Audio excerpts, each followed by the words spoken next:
solennellement vous inviter, enfin, vous souhaiter la bienvenue à cette deuxième conférence euh, de l'Association académique des romanistes polonais Plejada. Le comité directeur est au complet pour vous souhaiter la bienvenue et également souhaiter la bienvenue à tous les invités qui nous ont, les personnalités éminentes en fait, qui nous ont rejointes. Je pense en particulier à Monsieur Christophe Paoli, attaché de coopération universitaire. Je pense également à nos anciennes présidentes de l'association, Madame Teresa Tomaszkiewicz, Madame Teresa Jaroszewska, Madame Grażyna Vetulani. Donc, je vous souhaite à toutes une bienvenue très chaleureuse. Et sans trop tarder, en fait, je souhaite accueillir Madame Elżbieta Biarska, qui est notre conférencière invitée, qui va nous parler aujourd'hui des relations intersémiotiques.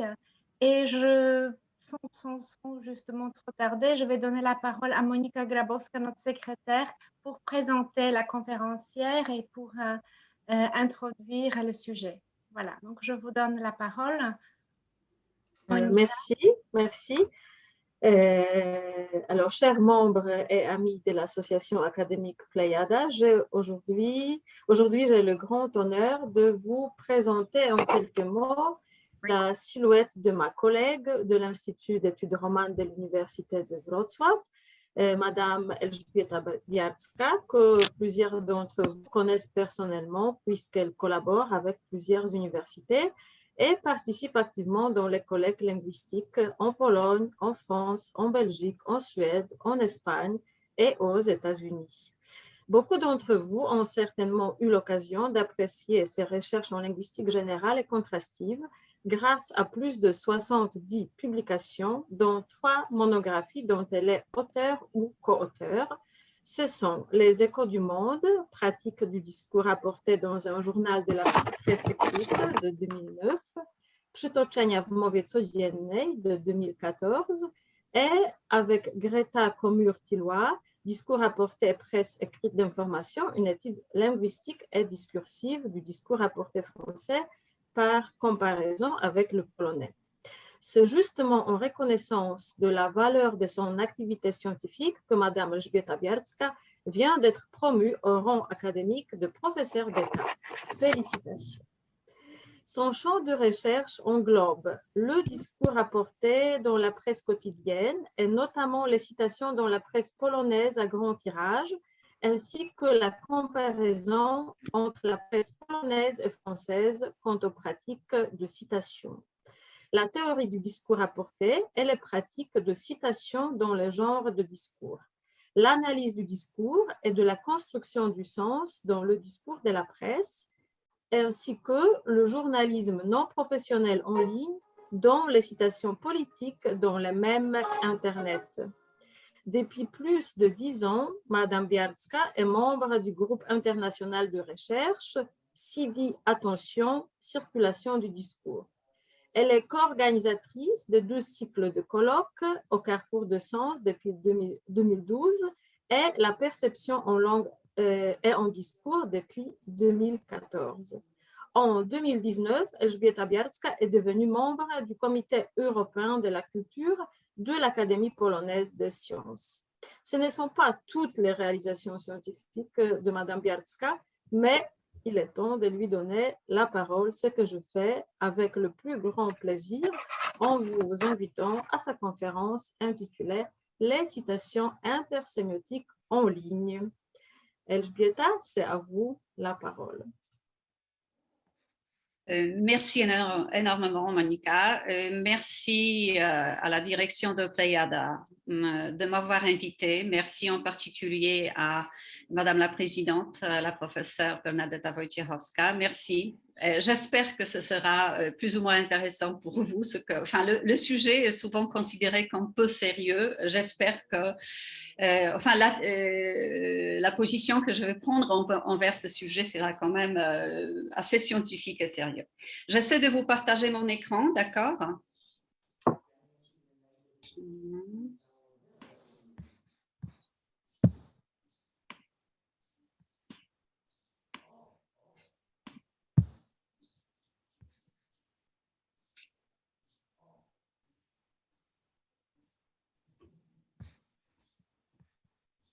Ça vient, ça y est.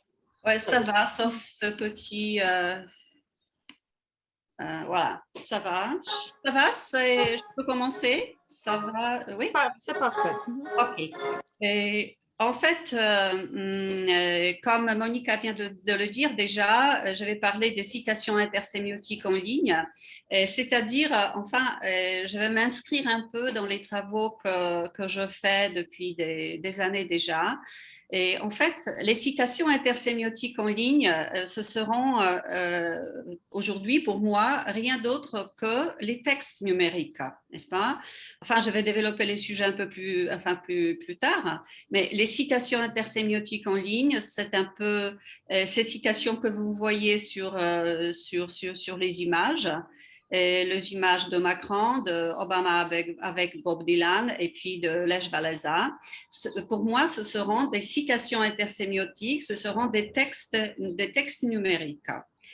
Et, en fait, je suis dans le sujet qui éveille beaucoup d'émotions et que Marianne Pavot a qualifié, enfin, Marianne Pavot a beaucoup discuté, ses travaux sont vraiment pionnières dans le domaine, et elle parle pour la communication en ligne, en particulier la production de textes numériques, elle parle d'une sorte de querelle des anciens et des modernes.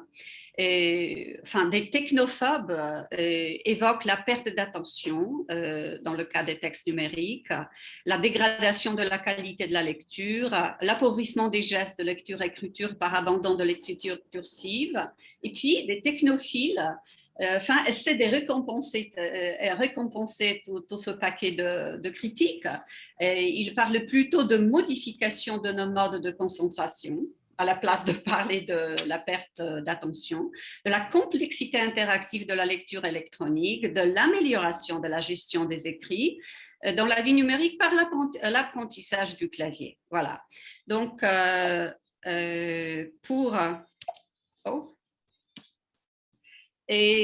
pour citer un peu les noms, qui sont contre, les chercheurs qui sont contre les textes numériques, disons, contre la conversion numérique de l'écrit, qui sont très critiques, c'est Aronto, Noam Chomsky en sciences du langage, qui critique énormément l'écriture, la communication et surtout la syntaxe.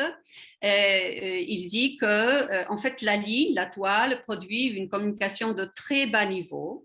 Puis Raphaël Simone, qui est linguiste italien, qui a écrit même en 2012 un pamphlet contre le numérique à Internet, qui refuse aux écrits numériques le statut de texte. Et puis, par exemple, Roland Reuss, en littérature, qui considère que la fascination pour les écrans nous fait perdre notre sensibilité à la langue. Il y a bien sûr un autre côté aussi, pour la conversion numérique. Là, nous avons surtout les travaux de Roger Chartier, historien, qui parle d'une extraordinaire possibilité offerte à l'humanité dans le contexte de la conversion numérique. Puis Christian Vandendorp, qui était le premier à utiliser l'expression textualité numérique. Et puis Serge Bouchardon, chercheur, qui souligne les modalités créatrices et les évolutions du texte littéraire. Richard Stallman, programmeur et militant du logiciel libre. Et même Laurence Lessing, professeur de droit, qui parle de technologie de la liberté. Et il plaide pour développer les ressources libres dans les livres, dans la circulation sur Internet et bridée par le droit d'auteur. Voilà. Et... Et voilà, toute la discussion se concentre surtout autour des textes, n'est-ce pas? Donc, il y en a qui disent les textes numériques sont des textes vraiment à apprécier, c'est quelque chose de nouveau, tout simplement. Et enfin, j'aimerais justement vous inviter à considérer les mêmes Internet comme des textes qui citent la parole. Et le point de départ, c'est le texte dans cette acception classique de Jean-Michel Adam qui définit le texte comme toute production langagière dotée d'une cohérence, d'une cohésion, d'une continuité sémantique, d'une interprétabilité, d'une structure séquentielle et d'une inscription dans un genre. Voilà. Donc là, nous avons une sorte d'énumération des caractéristiques propres au texte classique. Bien sûr, à chaque fois, on peut se demander ce que c'est qu'une cohérence, une cohésion, continuité, interprétabilité, structure séquentielle, etc. Mais ce qui est sûr, c'est que pour la textualité numérique, il faut ajouter d'autres caractéristiques particulières, spécifiques pour la toile. Okay. En fait, qu'est-ce qui change en fait pour la textualité numérique? Je suis toujours la synthèse de Marianne Pavot, surtout de son livre publié en 2017. Qu'est-ce que c'est qu'un texte numérique natif ou autrement dit technodiscours, c'est aussi le terme utilisé par Marianne Pavot. Ce sont des productions langagières élaborées en ligne. En fait, c'est des textes qui sont déterminés par les nouvelles technologies, qui sont déterminés par la machine, qui sont construits en collaboration avec l'ordinateur. Donc, ils présentent des traits particuliers qui demandent aux sciences du langage de mettre en place des dispositifs méthodologiques et théoriques qui puissent en rendre compte. Okay. Et quels sont donc ces traits très nouveaux qui apparaissent en ligne dans le cas des textes numériques natifs, c'est-à-dire, je souligne encore une fois, produits, fabriqués en ligne, et qui sont déterminés par les nouvelles technologies. Ce ne sont pas des textes qui sont mis en ligne seulement, par exemple comme certains romans, n'est-ce pas, qui sont tout simplement affichés en ligne, mais des textes qui sont produits dans un environnement du web 2.0 sur Internet. Donc ces textes numériques, ces technodiscours sont avant tout composites, c'est-à-dire ils ont une nature mixte, hétérogène, qui réunissent par exemple du langagier et du technologique, ou par exemple, dans mon cas, du verbal et du graphique. Ils sont délinéarisés, c'est-à-dire l'axe syntagmatique spécifique du fil du discours est non obligatoire. Il y a des liens hypertextes qui dirigent le texte source et son lecteur vers un autre discours, dans une autre fenêtre du navigateur, dans une autre situation d'énonciation. Ces textes sont augmentés, donc les chercheurs parlent d'une énonciation augmentée, c'est-à-dire ces textes sont co-construits en ligne.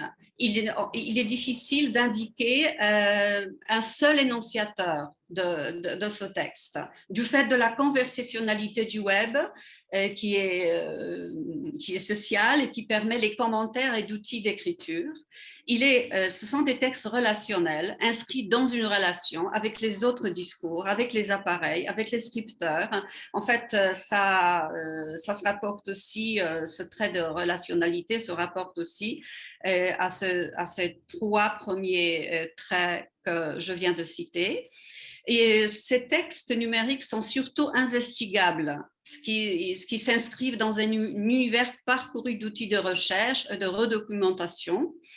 Et ils sont, dans une certaine mesure, imprévisibles, spontanés, produits, mis en forme par des programmes, les algorithmes, et puis par les internautes qui participent à la communication et dont les réactions sont souvent assez spontanées. Dans le cas de participer à un échange, produire, fabriquer un mème, Internet, etc. Voilà. Et qu'est-ce que ça a fait, cette conversion numérique, ces nouveaux textes numériques, qu'est-ce que ça apporte au discours rapporté? On a les chercheurs, les linguistes qui ne s'intéressent pas beaucoup à cette conversion numérique en fait, et à ces textes numériques nouveaux. Et ils ont parlé de la situation automatique pratiquée dans des messageries électroniques. Et cette citation automatique pratiquée dans ces messageries est souvent appelée le discours partagé. Ils ont parlé des liens hypertextes qui sont traités comme une forme de citation intertextuelle aussi, des modalisations iconiques par des signes iconographiques, donc des smileys, des émoticônes qui accompagnent, qui pilotent un peu les messages en ligne.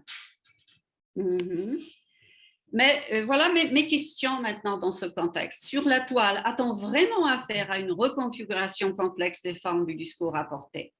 Est-ce que, est-ce que la ligne, la toile, apporte quelque chose de très spécifique, justement de reconfigurant par rapport aux formes du discours rapporté? Est-ce que la toile redéfinit la notion du discours rapporté? Est-ce qu'on peut parler réellement de discours rapporté numérique, natif, technocitation, par exemple? Et si oui, dans quel type de message numérique? En fait, comme je viens de vous dire, on a parlé surtout de la citation automatique, des liens hypertextes, des modalisations iconiques. Et vous devinez que je me suis dit que il y a encore d'autres textes numériques qui n'ont pas été analysés comme tout simplement séquences de discours rapportés.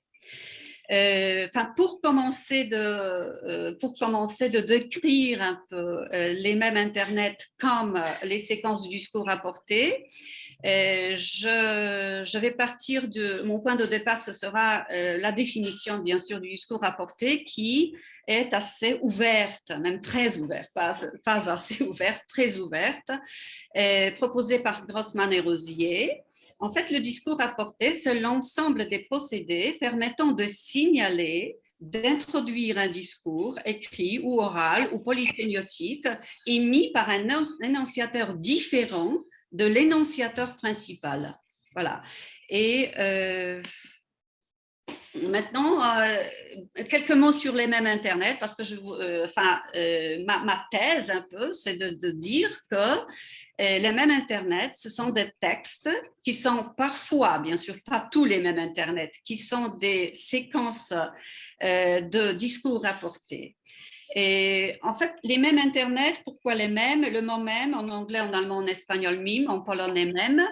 C'est un internationalisme qui est issu de l'anglais, qui provient de la théorie de Richard Dawkins, biologiste et éthologiste d'Oxford. Mais les mêmes Internet n'a pas beaucoup à voir avec la théorie de Dawkins à présent, qui était très controversée, très citée, très discutée, mais très, très controversée aussi.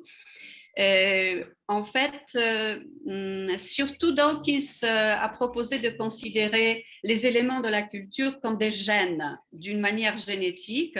Il a proposé de considérer que les éléments de culture se transmettent exactement comme les gènes, d'une manière biologique, automatique, innée, n'est-ce pas?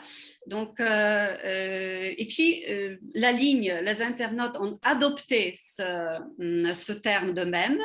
On a forgé un terme nouveau, même Internet, donc quelque chose qui se transmet, quelque chose qui se transforme, mais pas forcément d'une manière biologique, même pas du tout. Ces transformations sont intentionnelles. Et voilà, c'était un peu le commentaire sur le terme même. Qu'est-ce que c'est des mêmes Internet? C'est des messages numériques, sémiotiquement complexes, à la fois picturaux et verbaux, créés et échangés par les internautes à l'aide des générateurs disponibles sur Internet. Et donc, ces messages sont plus ou moins stéréotypés. C'est vrai qu'il y a des générateurs de mèmes qui sont disponibles sur Internet, mais c'est vrai aussi que les internautes, s'ils possèdent des outils, ils peuvent fabriquer, ils peuvent produire un mème par eux-mêmes aussi. Ils ne sont pas obligés, on n'est pas obligé d'utiliser des générateurs de mèmes. Selon la définition de Lyman Schiffman, que j'apprécie beaucoup, Un même Internet est un ensemble de messages numériques qui ont des propriétés communes quant à leur contenu, leur forme, leur modèle de communication. Ce que j'aime bien dans cette définition, c'est de dire qu'un même Internet, donc une petite séquence de texte numérique, est un ensemble, ce qui peut paraître qui peut sembler un peu paradoxal. En fait, un même Internet fonctionne toujours dans une série. Il est en relation sérielle avec les autres mêmes. Si vous voyez un même Internet, en fait, il faut comprendre ou se rendre compte que ce même fonctionne dans une série. S'il ne fonctionne pas dans une série, il n'est pas un même. Donc, c'est un ensemble de messages numériques qui ont des propriétés communes quant à leur contenu, leur forme, leur modèle de communication et qui sont l'effet d'une interaction consciente, consciente, pas comme dans la théorie de Richard Dawkins, entre les participants à la communication et qui sont transmis, copiés par l'effet de mimésis et transformés par les utilisateurs. Pour recueillir les mêmes, je travaille beaucoup sur les sites que je vous ai énumérés ici. Know Your Meme, c'est une sorte d'encyclopédie des mèmes publiée sur le site américain. Là, on peut consulter les mèmes, on peut voir le point de départ, les photos par exemple, ou l'histoire qui est à l'origine des mèmes. Ensuite, là, c'est la typologie des mèmes présentée par Ryan Milner, un chercheur américain. Et c'est bien sûr, je ne vais pas décrire la typologie des mèmes, ce n'est pas mon propos aujourd'hui, mais c'est pour montrer que les mèmes Internet représentent plusieurs formes de communication. Ils sont très, très hétérogènes. Et ce que je vous présente aujourd'hui, c'est juste les images macro. Je ne sais pas si vous voyez sur ces typologies, parmi les images remixées, il y a des images individuelles et puis les images macro. Cette typologie a été traduite de l'anglais, donc peut-être la traduction n'est pas il faut peut-être encore la travailler, mais les images macro, c'est le terme qui fonctionne en français. Il s'agit seulement d'un type de mème où les citations politiques apparaissent, qui fonctionnent souvent comme des séquences de discours rapportés et qui sont déjà un tout petit peu démodées. Je veux dire, ma présentation porte un peu sur les archives mémétiques. D'ailleurs, avec les mèmes, avec la communication sur la toile, il est très difficile de parler, d'être actuel, c'est-à-dire tout ce que vous dites à propos de la communication, à propos des mèmes, risque d'être absolument ne plus actuel au moment où vous parlez. Ça change, la communication est très, très dynamique. Voilà, donc c'est des images macro que je vais attaquer aujourd'hui. Donc, justement, les paroles politiques, les citations auxquelles je m'intéresse sont contenues dans les mèmes. Il fonctionne dans une sorte de sous-titrage incorporé dans l'image. Les citations, le composant verbal est écrit le plus souvent en blanc, en caractère sans sérif.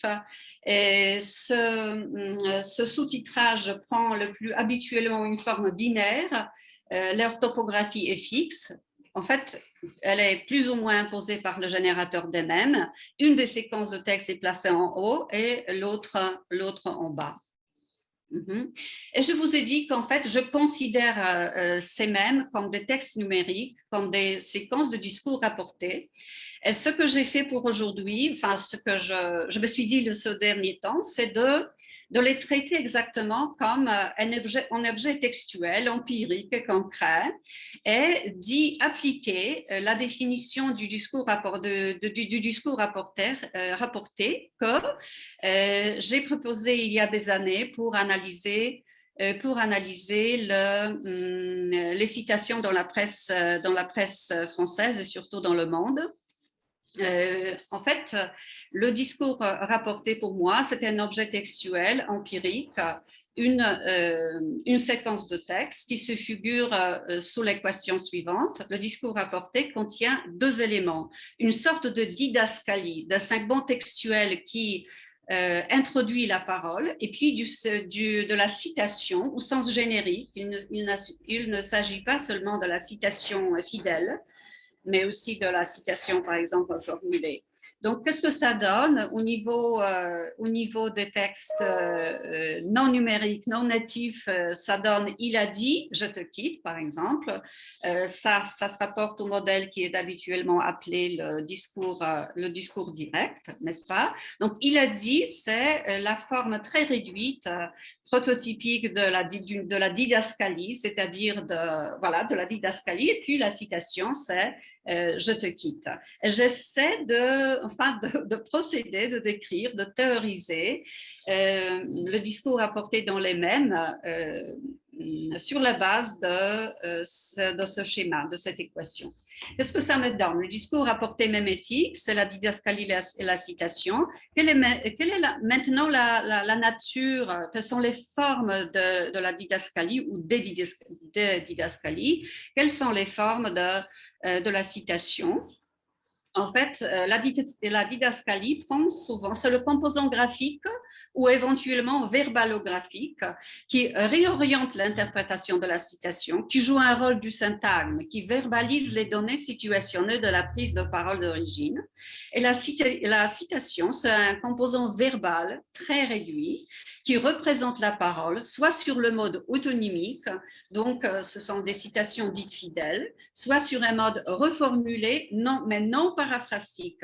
La modification peut être d'ordre phonologique, lexical, morphologique, syntaxique, donc les internautes peuvent jouer avec la citation, et c'est vrai, la citation de départ, parce que c'est voilà, et ce qui est à souligner, c'est que ce mode de reformulation est non paraphrastique. Non paraphrastique, c'est-à-dire on n'essaie pas, au moins dans l'intention de présenter la parole d'origine comme étant plus ou moins fidèle soit à sa forme, n'est-ce pas, comme le mode autonymique, soit à son contenu.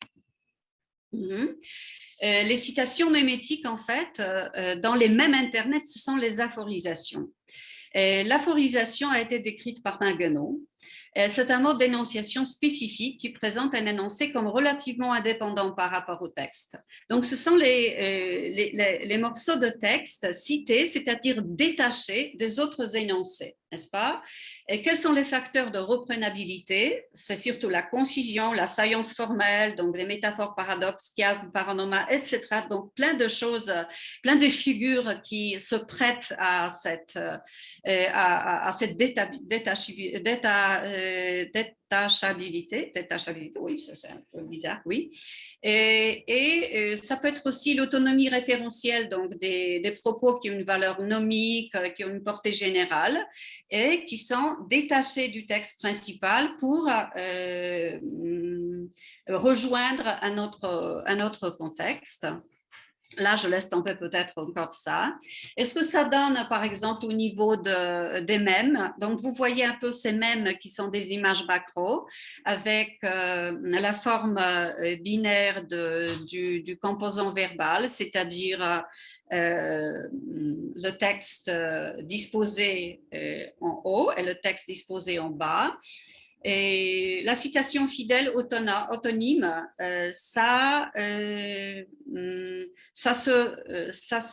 documente en ligne, c'est-à-dire on peut soit ça se fonde sur la mémoire. Donc, les mêmeurs, ceux qui produisent les mêmes et puis ceux qui lisent les mêmes. Souvent, d'ailleurs, les rôles sont interchangeables. Donc, dans le cas de la citation fidèle, le plus souvent, vous n'avez pas de guillemets. vous avez seulement votre mémoire ou éventuellement l'encyclopédie des mèmes, par exemple Noriomim, pour consulter. En fait, c'est navigable aussi un peu, dans une certaine mesure, comme d'autres textes numériques. D'un côté, vous avez la mémoire, parce que si vous suivez l'actualité, vous connaissez très bien ces paroles. Hein? Et sinon, par exemple, moi, quand je fais de la recherche sur les mèmes qui m'intéressaient, en consultant l'Internet, en consultant l'encyclopédie des mèmes, j'ai pu comprendre, j'ai pu comprendre les mèmes en entier et puis voir de quel type de l'énonciation ce composant verbal est cité. Ici, il s'agit des paroles de Paul Bremer, que vous connaissez ou vous vous rappelez peut-être de tout cela. We got him. Bremer était chef de l'administration civile américaine, c'était en décembre 2003, donc pas mal de temps déjà, à l'ouverture d'une conférence de presse après la capture de Saddam Hussein. Et vous voyez, cette aphorisation fonctionne toujours dans le même Internet, dans les mêmes américains, même si même si la prise de parole d'origine, c'était en décembre 2003, elle est présentée sur le mode autonyme, fidèle, sur le mode. Mais ça ne veut pas dire que c'est toujours, enfin, c'est proche de la prise de parole d'origine, mais ce n'est pas forcément identique. Même, voilà. Et vous voyez, à chaque fois, il y a cette citation qui revient. We got him, ladies and gentlemen, we got him. Voilà. Et un autre exemple qui me semble iconique, c'est le même polonais que vous connaissez certainement, c'est Sorry, taki mamy klimat. Je suis désolée, sorry, mais notre climat est ainsi. Je vous rappelle que c'était un scandale de la Société des chemins de fer polonais en janvier 2014.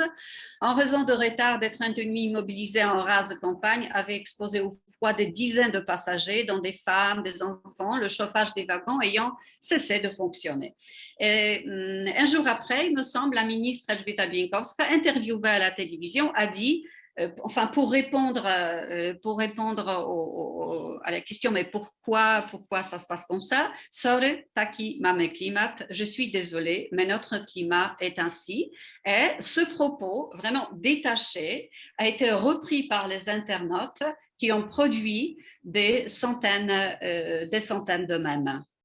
Voilà, et des centaines de mèmes, souvent justement avec la citation, le composant verbal, plus ou moins fidèle à l'original, comme ici, Sorry, taki mamy klimat, avec les guillemets. J'ai choisi ce même pour vous montrer que parfois, mais parfois vraiment, les internautes utilisent aussi les guillemets qui sont d'ailleurs toujours des signes du rapporteur. C'est le rapporteur qui applique les guillemets pour montrer que ce qu'il cite est vraiment proche des paroles d'origine. Voilà, ici, un autre mème, c'est pareil, sorry, mamy taki klimat. Il y a une légère différence d'ordre. Sorry, ale taki mamy klimat. Sorry, mamy taki klimat avec les guillemets. Voilà. Et ici, sorry, taki mamy klimat, voilà, encore un autre. Mais ce n'est pas la seule méthode. Vous avez encore les propos qui sont reformulés, un peu comme dans le discours rapporté classique. Et cette reformulation n'a pas une nature paraphrastique du tout. C'est un jeu. En fait, on voit bien que les mèmes sont ludiques et ce caractère ludique touche au composant verbal, à la citation. Ici, vous avez les deux tournements, donc les reformulations différentes du propos qui est traditionnellement considéré comme propos de Marie-Antoinette, qu'il mange de la brioche. Avant la Révolution française, elle apparemment, c'est pas vrai, c'est de la tradition, elle a entendu que le peuple n'a pas de pain. La réponse était qu'il mange de la brioche. Or, ce propos a été repris par l'un des syndicalistes lors des manifestations des Gilets jaunes, qui a dit que à propos de Macron, qu'il est prêt à leur dire que s'ils n'ont pas d'essence, qu'ils s'achètent une nouvelle voiture, quelque chose comme ça. Et des mèmes ont été publiés de ce type, qu'ils mangent du halal. Voilà, donc un autre texte forgé sur la base qu'ils mangent de la brioche. Et en plus, c'est devenu planétaire, c'est global. Et ce même texte a été produit sur la toile américaine et concerne, comme vous voyez Donald Trump, qui let them drink Lysol. C'était l'histoire de Covid et de ses conseils, je ne sais pas si vous vous rappelez, de se soigner contre la Covid en buvant Lysol. Et encore un autre texte, c'est Nancy Pelosi, et qui, c'est pareil, là c'est la traduction en anglais de l'aphorisation mise en marche dans le même français, let them eat cake. Voilà. Et là, c'est très, très compliqué, ces reformulations. En fait, c'est reformulé, c'est non paraphrastique, il y a des changements multiples, lexicologie, orthographique aussi, moi je n'ai pas le temps de parler parce que les internautes modifient aussi orthographe, et l'orthographe, ce n'est pas du tout parce qu'ils ne connaissent pas l'orthographe. Ça se voit, c'est un jeu aussi. Voilà, qu'ils mangent de la brioche, là, j'ai mis la description de la situation parce qu'on voit aussi que les mêmes, les séquences de discours rapportés sont très, enfin, doivent être très bien ancrées dans le contexte, n'est-ce pas? Dès qu'on ne connaît pas le contexte, on ne sait pas interpréter ces séquences de texte. Donc, le troisième même, c'était Nancy Pelosi, présidente de la Chambre des représentants. C'était le même diffusé en réaction à l'annonce de mesures du plan de soutien d'urgence à l'économie américaine approuvé en décembre 2020 et prévoyant $600 pour chaque famille en difficulté à cause de la pandémie de COVID-19. Donc voilà le commentaire mémétique de cet événement politique. Et maintenant, qu'est-ce que c'est des didascalies donc, parce que là, c'était le composant verbal, n'est-ce pas? Donc, ce qu'on appelle la citation. Mais la citation est accompagnée des didascalies mémétiques qui, comme vous avez vu, ont une nature graphique dans les mêmes Internet.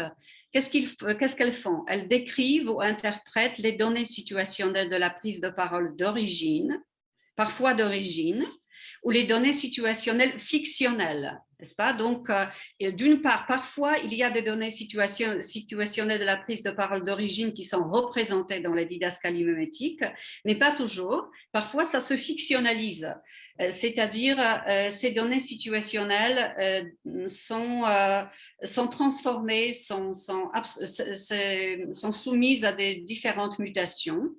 Les didascalies mémétiques utilisent les codes graphiques généraux, disons, ce sont des icônes, des symboles, des index, mais aussi des codes graphiques externes qui sont empruntés à la pop culture, par exemple. Donc, enfin, on peut dire que l'analyse devrait se placer à différents niveaux. Donc, à part les codes graphiques sémiotiques généraux, c'est un niveau. Il y a des codes graphiques externes empruntés à la pop culture, par exemple, internes aux mêmes. Ça, c'est intéressant aussi, c'est-à-dire les mêmes produisent leurs propres codes. Et sans connaître ces codes graphiques, il est difficile de comprendre, d'interpréter les mêmes. Vous avez des représentations de Lolcat, Pepe the Frog, attributs comme casquette de Scumbag Steve, etc. Donc, en fait, ça construit une sorte de la grammaire visuelle au sens de Kress et Leuven. Ces images, ces didascalies n'accompagnent pas le texte, ils réorientent le texte, ils assurent l'interprétation. Et c'est un lieu de mutation des données situationnelles, surtout. Il est possible de modifier des annonciateurs, il est possible de modifier les éléments de contexte pour construire un sens nouveau. Et ces didascalies mémétiques, en fait, résultent de la conversion numérique des activités discursives sur le web participatif. Ça a pour effet une iconisation de la communication, une utilisation de l'image qui va au-delà de la simple illustration, qui réoriente l'interprétation des paroles et devient une véritable porteuse de sens. Et voilà, qu'est-ce que c'est. Enfin, maintenant, je vais me concentrer sur les didascalies mémétiques, d'accord, pour montrer un peu comment ça marche. C'est difficile je sais pas, de dire tout. C'est impossible. C'est impossible même de synthétiser, je sais pas, certains éléments de ces didascalies. J'ai sélectionné quelques exemples. Peut-être surtout, enfin, dès que c'est iconique, on voit que ça représente des acteurs politiques, n'est-ce pas? Des symboles, vous les avez vus déjà, il y a la perruque qui symbolise par exemple la monarchie absolue, l'absolutisme, n'est-ce pas? Mais il y a aussi des codes internes. Par exemple, je ne sais pas, enfin là, vous voyez sur le mode iconique, on voit que c'est Obama, mais il a une très jolie casquette sur la tête et ça, c'est un symbole. Ça rapporte, ça a un sens dans le circuit des mèmes. En fait, c'est la casquette du personnage qui appartient à un autre fil de mémétique, à un autre fil de mème, qui s'appelle Scumbag Steve. Steve est l'archétype du salopard sur le web, individualiste, égoïste, prétentieux, battant des records de bêtises. Là, je vous montre l'un des mèmes de cette série. Voilà, donc ici, cet élément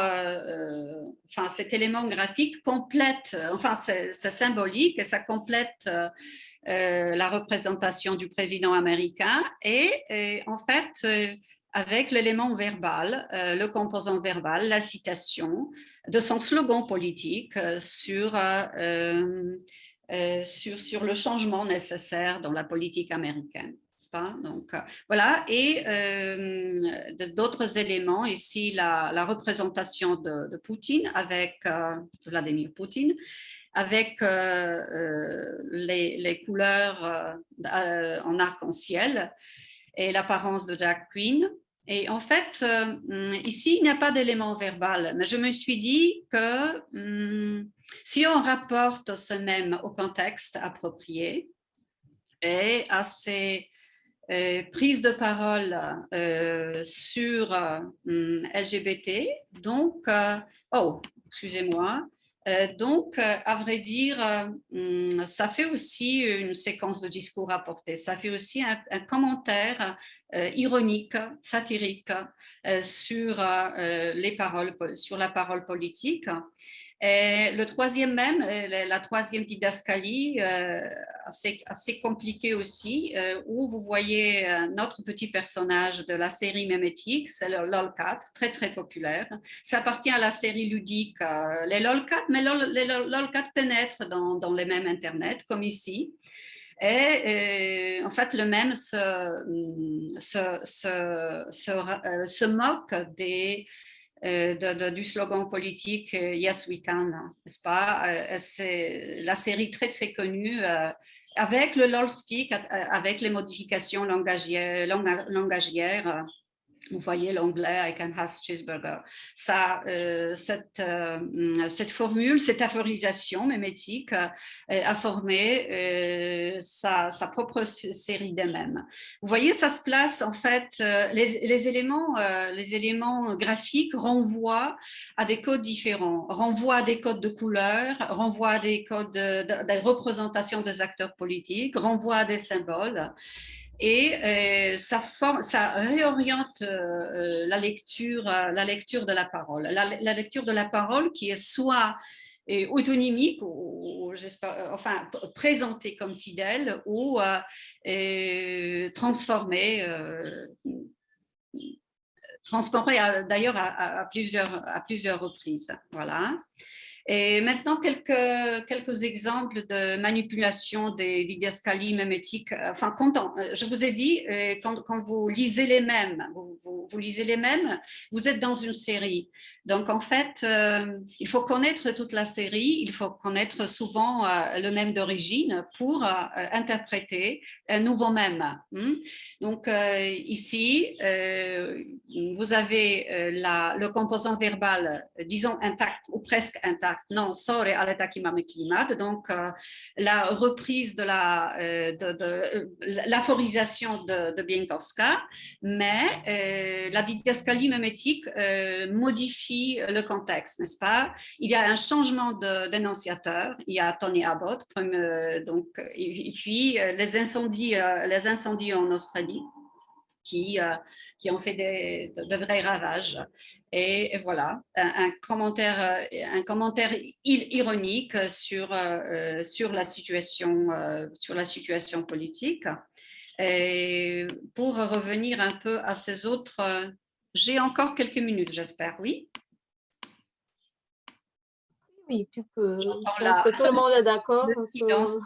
En fait, voilà, et pour les didascalies, cette série des mêmes polonaises est assez intéressante. À chaque fois, vous avez la mutation, n'est-ce pas? Même s'il y a la photo de Bieńkowska, par exemple, ici, vous avez la gesticulation, la mimique qui sont augmentées au sens rhétorique, n'est-ce pas? Les éléments de décor, surtout l'énonciateur auquel Bieńkowska s'adresse, c'est pas du tout le journaliste. Donc, qu'est-ce qu'on souligne ici? On souligne ici ce côté, ce côté insouciant de la ministre à l'époque. En fait, on augmente un peu au sens rhétorique la séquence rapportée. Ici, il y a plusieurs éléments didascaliques qui enrichissent l'interprétation. Au centre, vous avez la représentation de Jack Nicholson du film très bien connu de Shining, n'est-ce pas? Et voilà, donc c'est encore, voilà, ici c'est aussi, on garde l'énonciateur principal, mais on souligne la mimique et les gestes. Ici c'est pareil, ici un peu la communication politique, une sorte de billboard, n'est-ce pas, de panneau de publicité politique. Et ici, bien sûr, un geste symbolique, ça représente un paquet de cigarettes. Et à la place des inscriptions sur des paquets de cigarettes, disons, standards, qui avertissent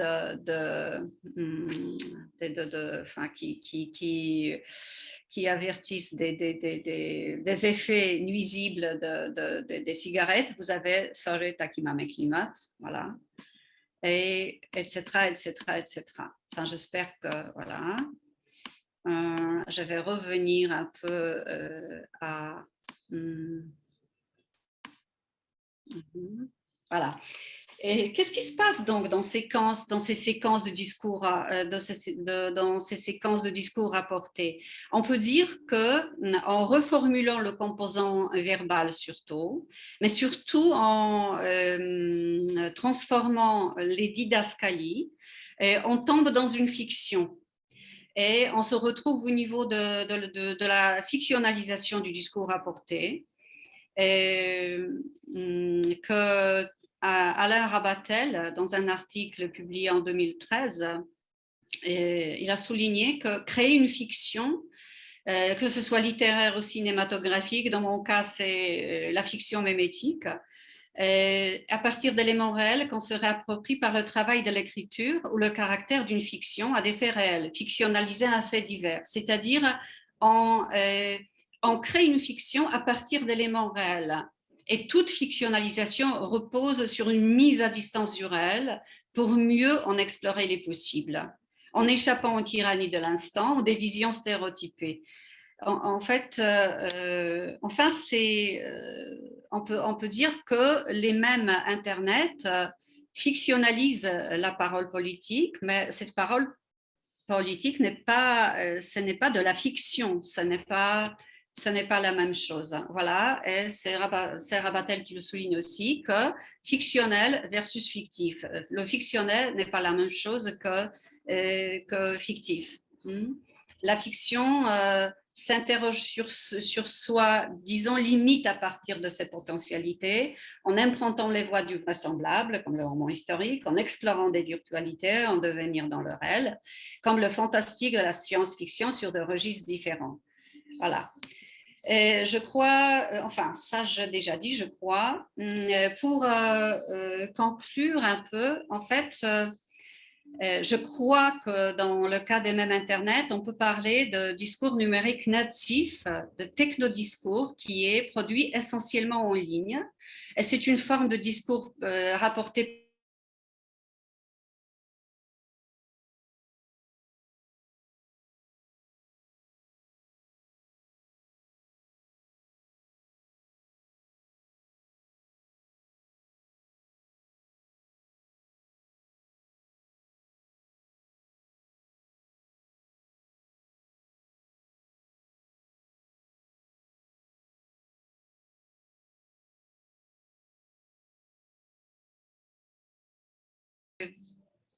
pour analyser les mêmes Internet plus, d'une manière un peu plus, enfin d'une manière exhaustive, enfin ce qui me semble très très difficile. Il faudrait se défaire de la conception logocentrée du langage, c'est-à-dire le texte n'est plus au centre de ces messages. Et en même temps, ce que souligne aussi Pavot, il faudrait se défaire d'une représentation anthropocentrée de la machine. Machine, c'est la machine. L'offre, disons, l'apport de la machine, c'est la technologie. Et il faudrait, pour analyser ce type de texte qu'on peut appeler textualité numérique, il faudrait joindre les deux. Et qu'est-ce que c'est donc? Ce serait donc le discours à portée mémétique. Ce serait une séquence de textes numériques, technodiscours, bipartite et composite, non linéaire, produite dans l'environnement technologique du Web 2.0, ouvertement interprétative, allant de l'augmentation de l'énonciation vers la fictionnalisation, proposant un commentaire ludique non professionnel sur la parole politique. On voit dans les mêmes un monde utopique dans lequel domine le refus de la hiérarchie, le culte du bon sens, l'anarchie joyeuse, la ridiculisation de tout dogme, par conséquent le questionnement de tout autoritaire. Et un autre trait encore, c'est le discours rapporté qui a un caractère global, planétaire. Vous avez vu que les mêmes se transforment d'une communauté d'internautes à une autre communauté, de la toile, disons, américaine à la toile française, de la toile française à la toile polonaise, etc. Et là, vous avez des effets des effets de traduction aussi, de traduction profane, non professionnelle. Et juste pour terminer sur cette acception sur ce caractère interprétatif des mêmes. On est habitué à penser, on est habitué à souligner que le discours rapporté, c'est le discours, au moins dans l'intention fidèle, c'est-à-dire dans le discours rapporté classique, dans la presse par exemple, on essaie de rendre compte du sens ou de la forme des paroles d'origine, n'est-ce pas? Mais on sait très bien que le discours apporté ou le discours représenté se prête à se prête à la manipulation. En fait, les paroles que vous présentez dans un autre contexte, ce sont toujours des paroles interprétées. Par exemple, les données de la situation d'origine que vous pouvez décrire dans les didascalies classiques, pas dans les didascalies de ce type, graphique ou verbalographique, c'est toujours sélectionné. Donc, en fait, dans ces discours rapportés, disons, classiques, traditionnels, nous avons un champ de manipulation assez large. Et ce qu'on voit en ligne, c'est un peu la satire enfin, la mise en forme de cette manipulation. On ne peut pas dire que les discours rapportés dans la presse quotidienne, c'est des discours rapportés qui sont libres de toute manipulation, qui rendent compte de la parole prononcée. Enfin, pas du tout. Donc ici, vous avez quelque chose, vous avez des séquences de discours rapportés, même éthiques, qui sont ouvertement interprétatives. Qui montre ce qu'on peut faire avec les citations, ce qu'on peut faire avec la parole politique. Au départ, la parole politique réelle, détachée de l'énonciation politique. Voilà. Enfin, merci beaucoup. Je crois que c'est tout ce que j'ai à dire aujourd'hui. Je sais que c'est... Enfin, croyez-moi, il y a beaucoup de niveaux qu'on aimerait évoquer. Et c'est assez difficile de choisir les éléments les plus intéressants, les plus pertinents pour tout ce que je veux dire. Merci beaucoup. Merci, Elżbieta. Et avant de poursuivre notre rencontre, j'aimerais peut-être expliquer que suite à une non-compatibilité fâcheuse de la technologie Apple avec le Zoom, pendant la présentation, nous avons vu Madame Bielska en tant qu'un être diaphane, mais vous pouvez vous rendre compte qu'elle se porte bien et qu'elle apparaît d'ores et déjà en chair et en os. Alors, on pourra discuter avec une personne de notre monde et pas une personne de l'apparence d'un revenant. Donc, on a lutté longtemps hier, mais on n'est pas arrivé à résoudre ce problème. Donc, merci pour votre compréhension.